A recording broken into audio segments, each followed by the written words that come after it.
Hi అండి, నమస్తే. Welcome to my channel అదిరే అనుష. ఎలా ఉన్నారు ఫ్రెండ్స్ మీరందరూ? నేనైతే చాలా బాగున్నానండి. మీరు ఎలా ఉన్నారని నాతో కామెంట్ సెక్షన్ షేర్ చేయండి. సో ఈరోజు అయితే మా మందార చెట్టు చాలా ఎక్కువ పువ్వులు అయితే పూసిందండి. సో చూస్తున్నారు కదా, చాలా అందంగా ఉంది కదా.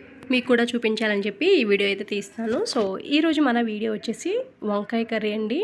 టేస్ట్ అయితే అదిరిపోతుంది. ఈ విధంగా ఒక్కసారి చేయండి. అసలు వంట రాని వాళ్ళు కూడా ఈజీగా చేసుకునే విధంగా సో ఈ కర్రీ అయితే మీకు చూపిస్తానండి. చాలా అంటే చాలా టేస్టీగా ఉంటుంది. ఒకసారి ఈ విధంగా ట్రై చేసి చూడండి. డెఫినెట్గా మీ అందరికి నచ్చి తీరుతుంది. మరి ఇప్పుడు వీడియోలోకి వెళ్ళిపోదాం లేట్ చేయకుండా.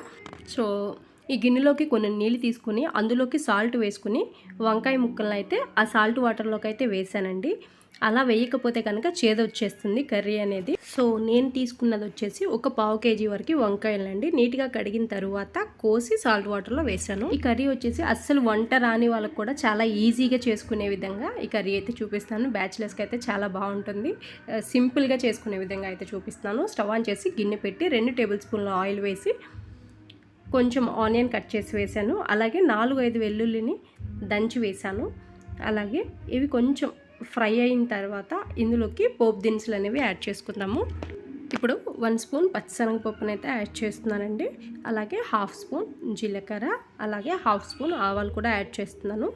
ఈ కర్రీ పిల్లలు ఇష్టంగా తినాలంటే పచ్చిశనగపప్పుని కొంచెం ఎక్కువ యాడ్ చేసుకోండి. పప్పులుగా ఉంటే పిల్లలు అనేది చాలా ఇష్టంగా తింటారు. ఓకేనా? తాలింపు వేగిన తర్వాత కరివేపాకు కూడా వేసేయండి.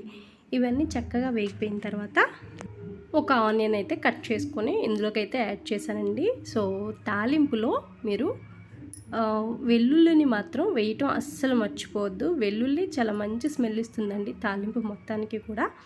సో ఆనియన్ కట్ చేసాం కదా, అది వేసిన తర్వాత మనం ముందుగా సాల్ట్ వాటర్లో వేసుకుని ఉంచుకున్నాం కదా ఈ వంకాయ ముక్కలు, అవి ఇందులోకైతే యాడ్ చేసేయండి.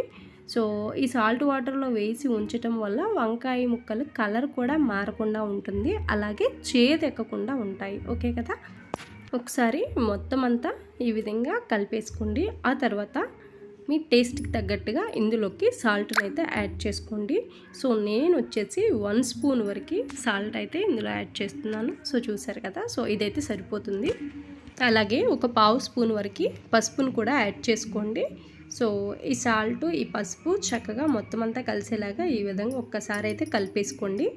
ఇప్పుడు ఫ్లేమ్ అనేది సిమ్లో పెట్టుకొని ఒక 5 to 8 మినిట్స్ పాటు మధ్యలో మూత తీసుకుంటూ కలుపుకుంటూ ఉండండి. ఇప్పుడైతే మూత పెట్టేద్దాము. ఒక 5 మినిట్స్ తర్వాత ఒకసారి మూత అనేది ఓపెన్ చేసి చూపిస్తున్నాను మీకు. సో చూసారా, ఆల్మోస్ట్ చాలా వరకు ఇది మగ్గిపోయింది. ఇంకా 2-3 నిమిషాలు అయితే ఉంచుదాము. సో ఇప్పుడైతే ఒకసారి మూత తీసి చూద్దాము. సో ఇప్పుడు ఒకసారి మొత్తంగా కలిపేసి ఇప్పుడు ఈ కర్రీ అనేది ఒక 70% రెడీ అయిపోయిందండి మనకి. ఇప్పుడు కారం అనేది యాడ్ చేసుకుందాము. కారం అనేది నేను 1.5 టేబుల్ స్పూన్ అయితే యాడ్ చేశాను. మీరు మీ స్పైసీనెస్కి తగ్గట్టుగా కారం అనేది యాడ్ చేసుకోండి.